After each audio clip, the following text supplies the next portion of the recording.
এবং as a spinner হিসাবে true উইকেটে বল করাটা একটু বেশি চ্যালেঞ্জিং। না, আলহামদুলিল্লাহ স্টার্টটা আমাদের খুবই ভালো হয়েছে।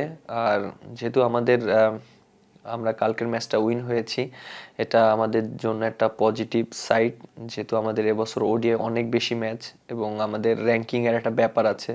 সো যেহেতু স্টার্টটা ভালো হয়েছে, খুবই ভালো লাগছে। হ্যাঁ, অবশ্যই আমি বেশ কয়েকদিন ধরে বোলিং নিয়ে অনেক কাজ করেছি এবং হ্যাঁ, অবশ্যই মাঝখানে একটু বোলিংটা নিয়ে একটু স্ট্রাগল করছিলাম।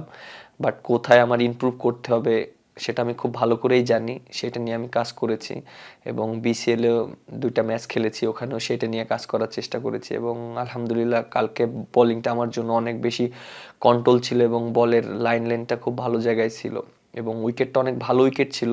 এই উইকেটে যদি লাইন লেন্থ মেনটেন করে না বল করতে পারতাম তাহলে হয়তো রান হয়ে যেত, উইকেটও বের করতে পারতাম না।